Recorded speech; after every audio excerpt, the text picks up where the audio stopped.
მოგესალმებით, ვაგრძელებთ მოგზაურობას კამბოჯაში, მის დედაქალაქ პრომპენში.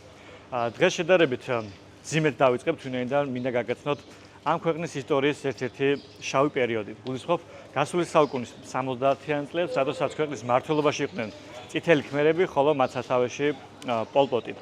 პოლ პოტი ალბათ გასული საუკუნის ერთ-ერთი ყველაზე პრისხლიანი დიქტატორი იყო, რომელსაც უკავშირდება დაახლოებით 1,5-დან 2 მილიონ ადამიანამდე გადასახლება, სიკვდილი და ძალიან ცუდი ფაქტები. შევიძინეთ ტური, რომელშიც შედის ეგრეთ წოდებული მკვლელობის ველები, სადაც ადამიანები მიყავდათ, ამუშავებდნენ, აწამებდნენ და საბოლოოდ კლავდნენ.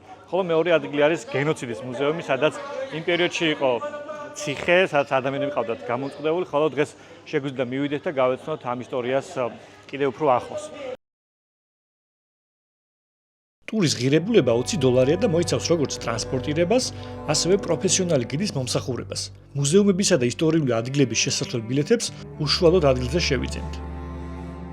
1975-1979 წლებში ხელისუფლებაში მოსულმა წითელმა ქმერებმა ქვეყანაში რადიკალური აგრარული კომუნიზმის დამყარება გადაწყვიტეს. ამ 4 წლიანმა დიქტატურამ მოსახლეობის 25% იმსხვერპლა. მათი ქმედებები დღეს გენოციდად არის აღიარებული. სისტემა ანადგურებდა ყველას, ვინც მათ იდეოლოგიაში აჯდებოდა. სათვალის ტარება, უცხოენის ცოდნა ან უბრალოდ განათლებული ადამიანის იერი სიკვდილით დასჯის მიზეზი ხდებოდა. რეჟიმი ებრძოდა ინტელექტუალურ კლასს და ხშირად მთელ ოჯახებს, ბავშვებსაც კი ფიზიკურად ანადგურებდა. პროცესი ქალაქების სრული დაცლით 1975 წელს დაიწყო. მოსახლეობა იძულებით გადაჰყავდათ შრომით ბანაკებში. ამ პროცესს ათასობით ადამიანი შეეწირა. ავადმყოფებსა და მოხუცებს, რომლებსაც გადაადგილება არ შეეძლოთ, გზებზე ბედის ანაბარად ტოვებდნენ. დაახლოებით 20 წუთიანი მგზავრობის შემდეგ უკვე მოვედით პირველ დანიშნულების ადგილას, რომელსაც ქვია ეგრეთ წოდებული მკვლელობის ველები, სადაც გავიცნობთ ტრაიკულ ამბავს გენოციდის შესახებ, სადაც ადამიანები მოჰყავდათ, დაწყებული ყავდათ და აწამებდნენ და აქვე მარხავდნენ.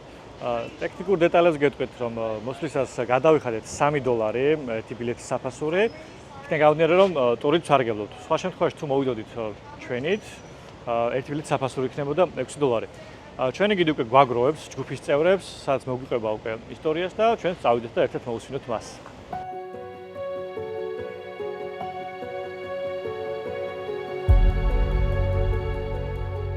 So this is the killing field, one of over 100 killing field all over the country by the time.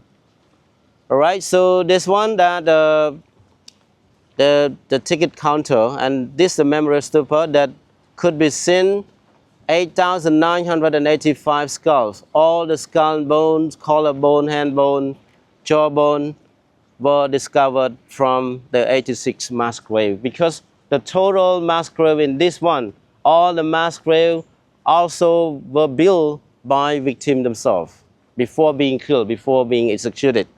So the sign like this, that's all the mass grave, but excavated also amongst the former Chinese cemetery or the graves as well. Yeah, like this. And especially we're going to explore all mass grave, 129 mass grave in total. And especially the 86 excavated mass grave amongst those.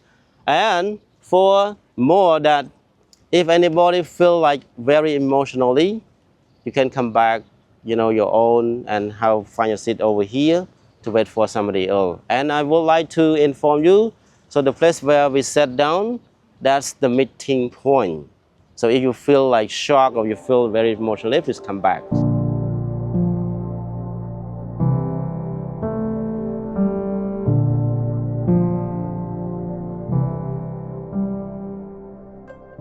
Right here, this is the sign, the first ever, the sign of the drug stop.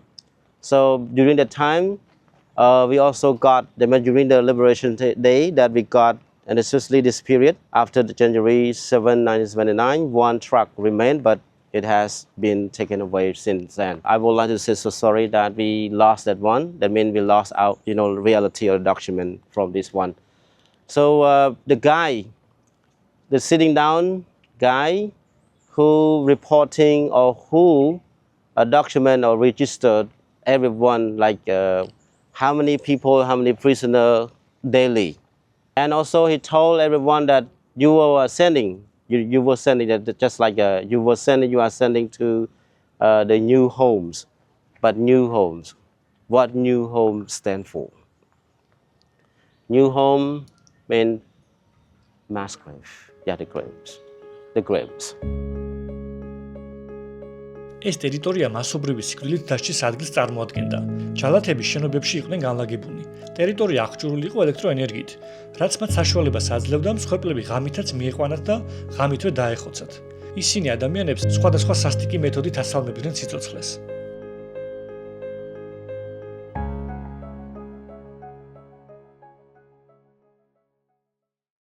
So sometimes they sharpen, knife, axes to be a weight to bring or to put people in the death. So the things that they use to kill people, prisoner in here, mostly farming tools like this, knife, axes, or even the sharpened bamboo stick. They used to kill everyone in here. So then on the purpose of to save bullet. So that's why they use only the farming tools. Yeah.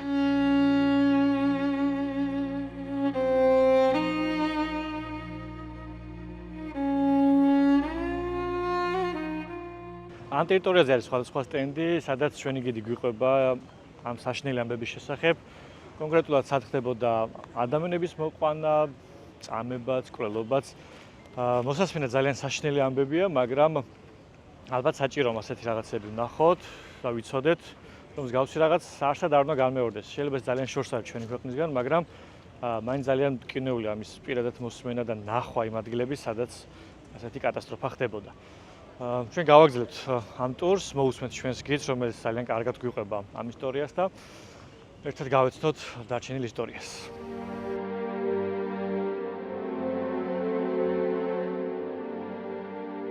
სხვადასხვა სამარხში მსხვერპლთა განსხვავებული რაოდენობა და შემადგენლობაა ნაპოვნი.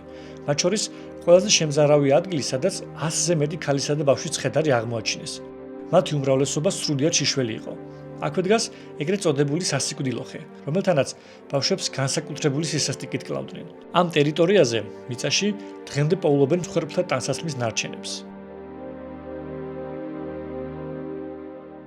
Sometimes the prisoner, after being beaten, being tortured, or beaten by the guard, those who still alive in the grave.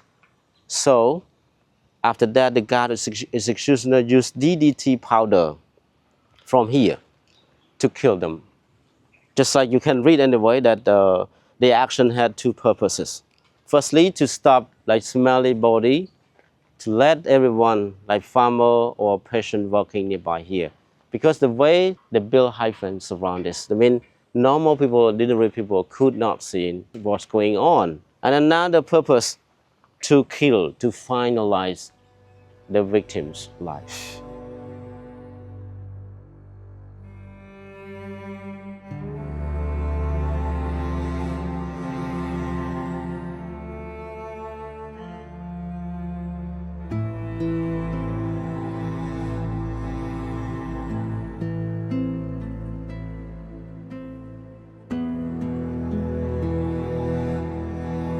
Hello, sir.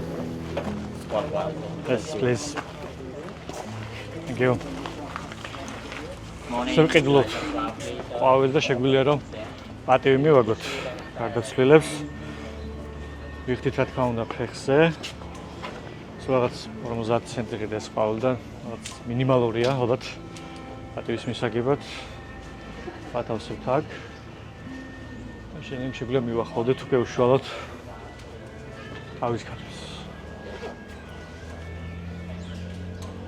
გავსი რაღაც კი მინახა სხვა ქვეყნებში, მაგრამ ეს ბუნებრივი სიკვდილით გარდაცვლილები იყვნენ ძირითადად და როდესაც უკვე უშუალოდ მსხვერპლი რა თქმა უნდა უფრო გულდასაწყვეტია და საშინელებაა, ასეთი რაღაც არსად აღარ უნდა განმეორდეს.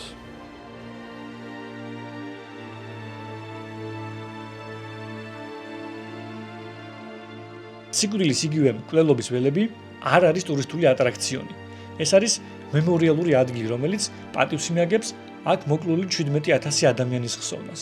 ეს ადგილი მუდმივ შეხსენებაა იმისა, თუ რა საშინელებამდე შეიძლება მივიდეს კაცობრიობა რადიკალური იდეოლოგიისა და დაუნდობელი ძალადობის პირობებში.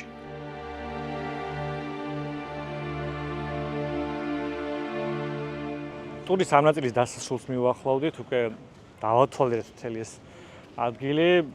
როგორც კი აღნიშნე, საკმაოდ ძიმი ასეთი ადგილის მონახულება, განსაკუთრებით იმის ფონზე, რომ ახლა ყვავილები ყავის, მდინარე ჩამოედინება, ჩიტები ჭიკჭიკებენ, ადამიანებს ნახულობთ იღიმიან. რა თქმა უნდა, ეს კარგი გაგრძელება იმ ცუდი ამბების, მაგრამ თუმცა წარმოედგინე, რომ ამ ტერიტორიაზე რაღაც საშინელებები ხდებოდა და ადამიანებს წარმოუდგენელი რაღაცების გადატანა უხდებოდათ, ძალიან ცუდი განცდა გეუფლება. მაგრამ კიდევ ერთხელ გამეორდები, რომ ისეთი ტურია, რომელიც კამბოჯაში მოგზაურობისას საოცრად უნდა გამოსცადოთ, რადგან მეტად გაეცდოთ ამ ისტორიას და კიდევ გვახსოვდეს, რომ ასეთი ტრაგიკული შემთხვევები აღარ უნდა ხდებოდეს მარცად სოფლიოში. ახლა კი გრძელდება ჩვენი ტური, ამ ადგილიდან გადავინესოთ უკვე გენოციდის მუზეუმში, სადაც უკვე უშუალოდ დეტალურად გავეცნობით, ნახავთ ფოტოებსაც და მოვისმენთ ამბებს ამ გენოციდის შესახებ.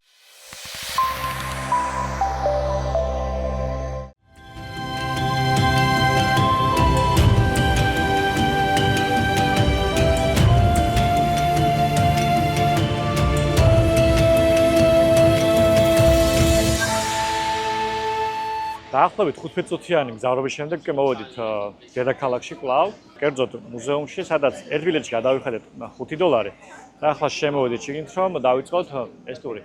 ადმინი ცოტა გაფუჭდა წვირს, მაგრამ ძირითადად შიგნით ტერიტორიაზე ვიწერეთ როგორც ვიცი და შესაბამისად არ იქნება პრობლემა, რომ ეს ტური კარგად ჩავატაროთ. დავალოდებით სხვა ტურისტებს და დავიწყებთ ჩვენს ტურს. პოლ პოტი ცდილობდა კამბოჯა თვითქმარ აგრარულ უტოპიად გადაექცია. მან სრულად აკრძალა ფული, სკოლა, რელიგია და კერძო საკუთრება, რამაც მილიონობით ქალაქის მცხოვრები აიძულა სოფლად, კოლექტიურ მეურნეობაში სამუშაოდ გადასახლებულიყო. ოპოზიციაში ეჭვმიტანილი ნებისმიერი პირი, იქნებოდა ეს ინტელექტუალი, სხვადასხვა დარგის პროფესიონალი, რელიგიური მოღვაწე თუ ეთნიკური უმცირესობის წარმომადგენელი, დაუყოვნებლივ სიკვდილით ისჯებოდა, ან საკონცენტრაციო ბანაკებში იგზავნებოდა. ხალხი დღეში 12-16 საათს მუშაობდა, მინიმალური საკვების პირობებში, რამაც მასობრივი შიმშილობა და ათასობით ადამიანის გადაღრილობით სიკვდილი გამოიწვია. რეჟიმის პარანოიამ და სისასტიკემ მთელი კამბოჯა უზარმაზარ ციხედ აქცია. ამ საშინელების მთავარი განსახიერება სწორედ ეს მუზეუმია, რომელიც იმ წლებში ეს 21-ის სახელით ცნობილ საიდუმლო ციხეს წარმოადგენდა. სულ 4 შენობა და მინად ძიმე სანახაობა, გადავწყვიტე რომ არ მეჩვენებინა თქვენთვის ვინაიდან იყო ნაწამები ხალხი, გარდაცვლილი ხალხი და თუ არ გაქვთ ძლიერი ფსიქიკა, არ გირჩევთ რომ აქ მოხვიდეთ, ვინაიდან საკმაოდ ძიმი ამ ყველაფრის ნახვა. ერთი როდესაც მოისმენ და შეიძლება ძვლები ნახო, მაგრამ ეს ყველაფერი ფოტოზე აღბეჭდილი და შენ თვალით ნახულობ ადამიანებს რას უკეთებდნენ, ძალიან უსიამოვნოა რა თქმა უნდა ეს ყოველივე. 1975-დან 1979 წლამდე პოლ პოტის რეჟიმის პერიოდში ათასობით მამაკაცი, ქალი და ბავშვი იქნა დაპატიმრებული, ნაწამები და სიკვდილით დასჯილი. დღეს ეს მუზეუმი მომხდარი სისასტიკის უტყუარ მტკიცებულებებს ინახავს. მსხვერპლთა ფოტოებს, პატიმრების ჩანაწერებსა და საკნებში განთავსებულ შემაძრწუნებელ ექსპონატებს. იგი გენოციდის მსხვერპლთა ხსოვნის მემორიალურ სიმბოლოს წარმოადგენს. მოვჭით ამ მუზეუმის დათვალიერებას და კიდევ უფრო მეტად ძიმე აღმოჩნდა, ვიდრე ველოდი ველებიდან მოსულზე, ვინაიდან როგორც უკვე წეღანაც აღნიშნე, ერთია როდესაც ამ ფაქტის შესახებ იცი, მაგრამ მეორედესაც უშუალოდ ამ ფაქტის წინაშე აღმოჩნდები, როდესაც ფოტოები გადაიშლება და ის ადგილები, სადაც ეს ადამიანები დატყვევლები იყვნენ, ხვდები რამდენად ძიმე პირობებში იყვნენ და როგორი ცხოვრების გავლა უწევდათ, სანამ საშინელი ტანჯვით არ მოკვდებოდნენ. აქვე ვნახეთ გადარჩენილი ადამიანი, ვისაც არის დაწერილი წიგნი, სრულებს შეგიძლიათ შეძინოთ თქვენთვის სასურველ ენაზე ეს წიგნი, რომ გაეცნოთ ინფორმაციას, მაგრამ რაც არ მომეწონა ეს კაცი აკყავთ ფაქტობრივად ყოველ დღე და ადამიანები ფოტოს იღებენ, წიგნს კიდულობენ, ხელს მოწერა უნდათ, მაგრამ ჩემთვის ცოტა წარმოუდგენელია, როდესაც ამ შენობაში იყო დატყვევებული ადამიანი, აქ განიცდიდა წამებას, ძალიან ბევრი ცუდი გამოსადა როგორც საკუთარ თავზე, ისე უყურებდა ადამიანები როგორ იტანჯებოდნენ და ყოველ დღე რომ ისე ამ ტერიტორიაზე უტევს ყოფნა, ჩემთვის ცოტა წარმოუდგენელია და არ ვეთანხმები ამ ფაქტს. მაგრამ ასე თუ ისე ეს არის რეალობა. თქვენი გადასაწყვეტია აქ მოგზაურობისას რამდენად გენდოებათ ამ მუზეუმის მონახულება, ვინაიდან საკმაოდ მძიმეა და წინასწარ სანამ გადაწყვეტთ, აუცილებლად კარგად დაფიქრდით. 1979 წელს განმეორებითი სასაზღვრო კონფლიქტის შემდეგ ვიეტნამის ჯარები კამბოჯაში შეიჭრნენ და პოლ პოტის რეჟიმი დაამხეს. დიქტატორი ტაილანდის საზღვართან ჯუნგლებში გაიქცა და წითელი ქმერების ნარჩენების ხელმძღვანელობას იქიდან განაგრძობდა. 1997 წელს შიდა დაპირისპირების შედეგად იგი დააპატიმრეს. პოლ პოტი 1998 წელს სავარაუდოდ გულის შეტევით გარდაიცვალა ისე რომ მართლმსაჯულების წინაშე წარდგომა არ მოუწია. პოლ პოტის მემკვიდრეობა წარმოუდგენელი სისასტიკის სიმბოლოა, რამაც ქვეყანას თაობების განმავლობაში დააჩნია კვალი. მისი მმართველობის ისტორია დღესაც იმის შეხსენება თუ რა კატასტროფული შედეგები მოაქვს იდეოლოგიურ ფანატიზმს.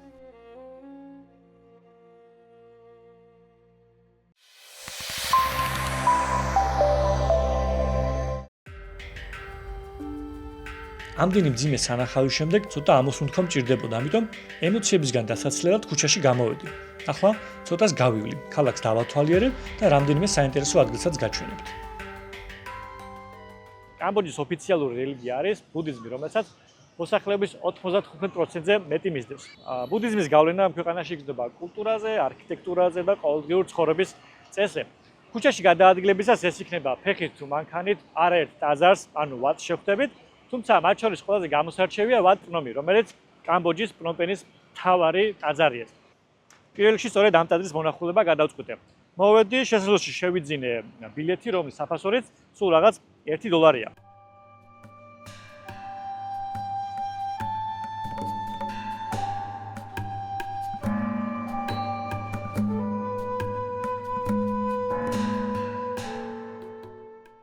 ვატ პრნომის ტაძარი პრომპენის ცენტრში მდებარეობს. ერთ პატარა ხელოვნურ გორაკზე, რომლის სიმაღლეც 27 მეტრია. ეს ტაძარი ძალიან მნიშვნელოვანია პრომპენისთვის, ვინაიდან სახელი პრომპენი სწორედ ამ ტაძარს უკავშირდება. კერძოდ, პრომი ნიშნავს გორაკს, ხოლო პენი არის ერთი ქვრივი ქალბატონი. ლეგენდის თანახმად, დიემ პენმა დინარეში იპოვა 4 ბუდას ქანდაკება, რომელიც სწორედ ამ გორაკზე მოიტანა და პატარა სამლოცველო ააშენა მათ დასაბრძანებლად. სწორედ ეს ადგილი იყო საძირკველი ვატ პრნომისთვის. ტაძარს აქვს იერუსიანის სახურავი, რომელიც მორთულია მოოქროვილი დეკორაციებით, ფარველის ქანდაკებებითა და ტრადიციული ქმერული ჩუქურთმებით. ტაძარი ყოველდღიურია დილის 8 საათიდან საღამოს 5 საათამდე და შეგიძლიათ ნებისმიერ დროს მობრძანდეთ, თუმცა ალბათ აჯობებს დილის საათები შეარჩიოთ, შედარებით ნაკლები ხალხია და ტემპერატურაც ბევრად დაბალია. ჯერ შიგნით არ ყოფილვარ, ახლა შიგნით შევალ, იქიდან დავათვალიეროთ.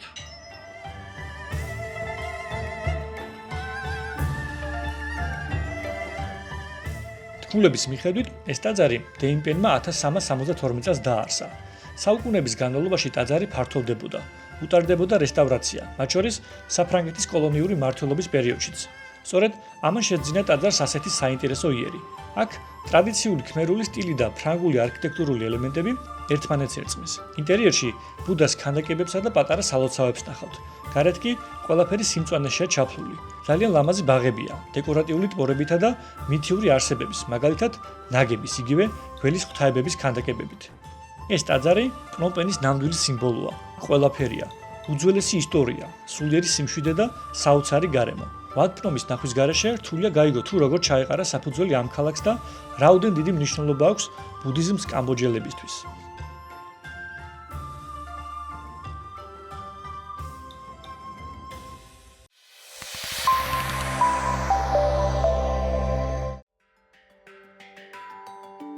პრომპენი სწრაფი ტემპით იზრდება. ცათამბჯენები, თანამედროვე კაფეები, მაღალი კლასის რესტორნები და ბარები ქალაქის ცენტრში, ფეხის ყოველ ნაბიჯზე შეგხვდებათ. რაც ყველაზე სასიამოვნოა, ფასები ძალიან მისაღებია. ევროპასთან ან თუნდაც საქართველოსთან შედარებით, აქ ყველაფერი ბევრად იაფი და ხელმისაწვდომია. კარგია ქალაქის დათვალიერება, მაგრამ ამასობაში საკმაოდ გადავიღალე სიმართლე რომ გითხრათ და ამასთან ჩამოცხაკიდეს. ამიტომ გადავწყვიტე რომ ერთ-ერთ რესტორანში შემოსულიყავი და დამეგემოვნებინა რაიმე ადგილობრივი კერძი. ქმერულ სამზარეულოში რამდენიმე კერძი არის, რომელიც მინდა რომ აუცილებლად გავსინჯო, მაგრამ მათ შორის არის თევზის ამოკი. სახელს გეუბნება რომ ძირითადად თევზია დამზადებული, ეს შეიძლება იყოს ორაგული, ლოკო, ქორჭილა ან სხვა თევზი, რომლის ფილეთ შენელებულია სხვა სანელებელში და სერვირების კუთხით ან ბანანის ფოთოლში მოაქვთ, ან ამ შემთხვევაში საკმაოდ დიდი ჯამი შეიძლება უწოდოთ ამას. თან გადავიღებ ამავდროულად ბანანის ფოთოლი მაინც მოყოლეს. საკმაოდ წვნიანია და ესეთი კარგი არომატი მოდის რომ დარწმუნებული ვარ ძალიან გემრიელიც იქნება. სერვირებით არის ბრინჯთან, თუმცა ამოკი თევზის გარდა შეიძლება იყოს საქონლის ხორცის და ასევე ქათმის, როგორც ამოვიკითხე. აქაური ბრინჯი ყოველთვის ძალიან მიყვარს აზიური.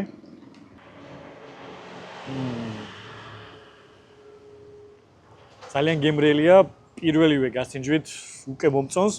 არ მგონია რომ ეს მთლიანი კერძი მივირთვა, ვინაიდან საკმაოდ დიდი პორციაა.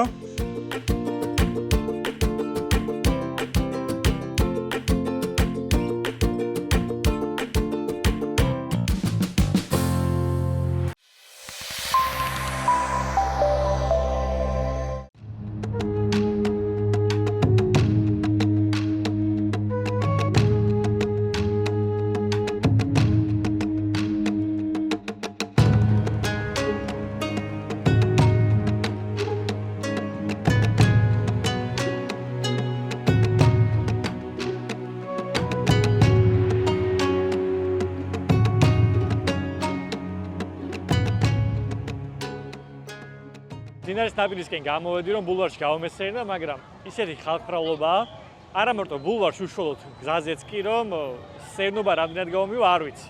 ბულვარში გამოსერნება გადავწყვეტე, ვინაიდან მინდოდა დინარის ხედები დამდგარიყავი, ვინაიდან როგორც გითხარით, პრომპენის სამი მდინარის შესართავთან მდებარეობს და მართლაც საოცარი ხედი იშლება.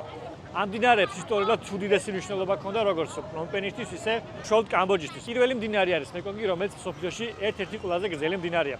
ვისაც ძველი გადაცემები გინახავთ კონკრეტულად ვიეტნამში მოგზაურობისას, მაშინ ერთ-ერთ გადაცემაში ვესტუმრეთ მეკონგის დელტას და გესაუბრეთ სლად ამ მდინარისა და გარშემო არსებულ დასახლებების შესახებ და მეკონგის მდინარე ტიბეტიდან ჩინეთს, მიანმარს, ლაოსს, ტაილანდს, კამბოჯას და ვიეტნამს გაივლის, სანამ ბოლოს სამხრეთ ჩინეთის ზღვაში ჩაედინება. პრომპენში სატრანსპორტო და სავაჭრო მარშრუტების ფუნქციას ასრულებს. შემდეგი მდინარე არის ტონლე საპი, რომელიც ცნობილია თავისი საპირისპირო დინებით.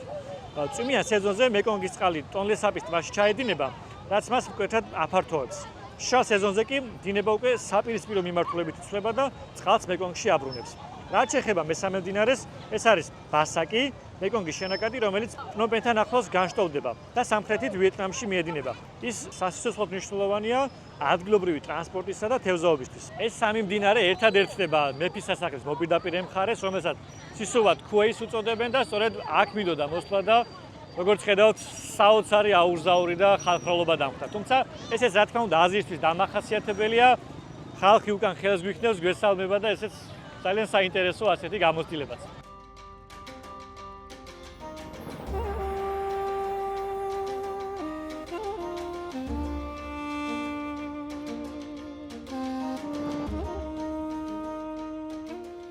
ბულვარი საკმაოდ გრძელი და მოწესრიგებულია. სერნობისთვის მართლაც იდეალური ადგილია. მთელ ზოლზე პალმებია ჩამტკრივებული და ყველგან სკამებს შეხვდებით, სადაც შეგიძლიათ ჩამოსხდეთ და მდინარის ხედებით ისიამოვნოთ. აქ სერნობისას თვალს მოჰკრავთ მეთევზეებსა და მდინარეზე მოცურავენავებს. მართალია გარშემო ბევრი ხალხია, მაგრამ ასეთი ამინდი და გარემო მაინც ძალიან მშვიდ და სასიამოვნო განწყობას ქმნის.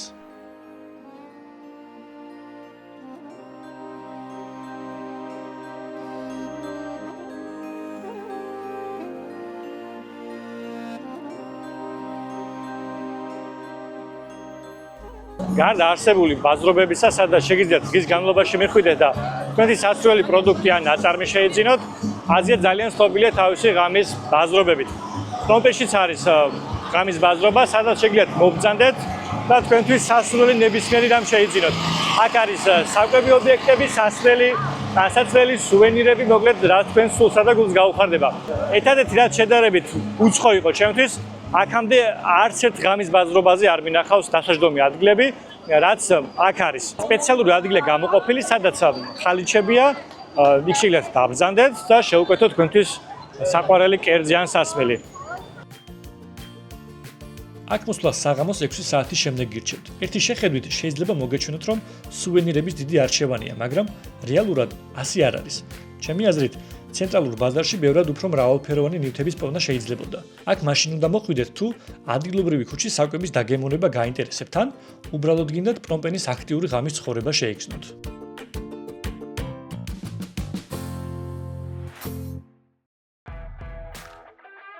დღევანდელი გადაცემა აქ სრულდება. შემდეგ გადაცემაში სამხრეთით, ქალაქ კამპოჩი გადავინაცვლებთ. წინ ძალიან საინტერესო თავგადასავლები გელოდებათ.